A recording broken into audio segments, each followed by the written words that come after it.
Hi friends, ఈరోజు ఈ వీడియోలో మన తెలంగాణ రాష్ట్ర వ్యాప్తంగా ఉన్న ప్రతి మహిళకు సంబంధించిన ఒక ముఖ్యమైన అప్డేట్తో మీ ముందుకు వచ్చాను. మహిళలకు 2500 రూపాయలు ఇచ్చే పథకానికి సంబంధించి ఎప్పుడు ప్రారంభిస్తారు, ఏ తేదీని విడుదల చేస్తారు, అర్హతలేంటి, సో దానికి సంబంధించిన పూర్తి ఇన్ఫర్మేషన్ ఈ వీడియోలో తెలుసుకుందాం. అండ్ వీడియో మీ నచ్చితే లైక్ చేయండి ఫ్రెండ్స్. మీరు చేసే ఒక లైక్ వల్ల ఈ వీడియో ఇంకో 10 మందికి రికమెండ్ అవ్వడం జరుగుతుంది ఫ్రెండ్స్. సో దాని ద్వారా ఈ ఇన్ఫర్మేషన్ అందరూ తెలుసుకోగలరు.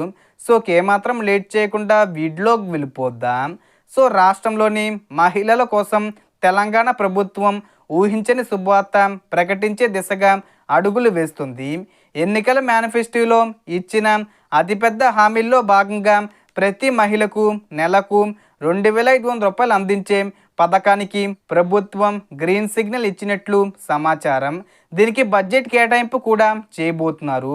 ముఖ్యంగా ముఖ్యమంత్రి రేవంత్ రెడ్డి గారి అధ్యక్షతన జరగనున్న కేబినెట్ సమావేశంలో ఈ పథకానికి సంబంధించి తుది నిర్ణయం తీసుకునే అవకాశం ఉంది.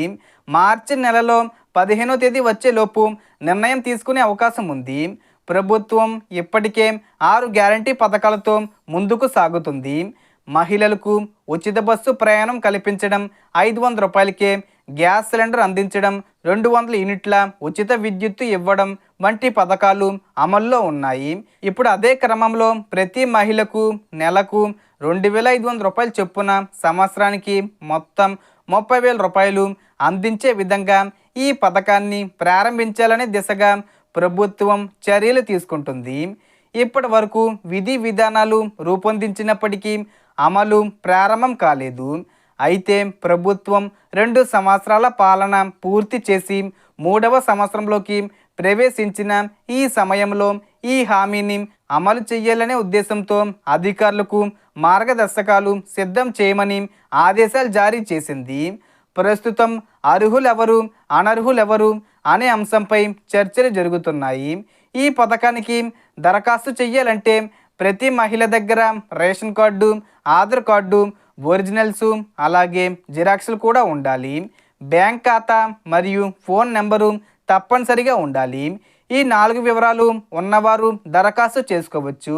దరఖాస్తు స్వీకరించిన తర్వాత ప్రభుత్వం అర్హతలు, అనర్హతలు పరిశీలించి అర్హుల జాబితాను రూపొందించి డబ్బులు విడుదల చేస్తుంది. ముఖ్యంగా ఆదాయ పన్ను చెల్లించేవారు, ప్రభుత్వ ఉద్యోగులు, ప్రజాప్రతినిధులు ఈ పథకానికి అనర్హులుగా ప్రభుత్వం స్పష్టం చేసింది. కాబట్టి ప్రతి మహిళ తన అర్హతలను ముందుగానే చెక్ చేసుకొని అవసరమైన డాక్యుమెంట్లు సిద్ధంగా పెట్టుకోవాలి. దరఖాస్తు ప్రక్రియను ఈ మార్చి నెలలోనే ప్రారంభించే అవకాశం ఉందని సమాచారం. దరఖాస్తులు స్వీకరించిన తర్వాత పరిశీలన పూర్తి చేసి అర్హుల ఖాతాల్లో నేరుగా నగదు జమ చేయబడుతుంది. సో దీనికి సంబంధించి ఏ చిన్న ఇన్ఫర్మేషన్ వచ్చినా నేను వీడియో చేసి పోస్ట్ చేస్తాను. ఆ యొక్క అప్డేట్స్ మీరు మిస్ కాకుండా ఉండాలంటే వెంటనే మన ఛానల్ని సబ్స్క్రైబ్ చేసుకోండి. సో ఈ వీడియోలో ఇన్ఫర్మేషన్ ఉంది ఫ్రెండ్స్. మీకు ఈ వీడియో నచ్చితే లైక్ చేయండి, షేర్ చేయండి అండ్ సబ్స్క్రైబ్ చేసుకోండి. Thanks for watching.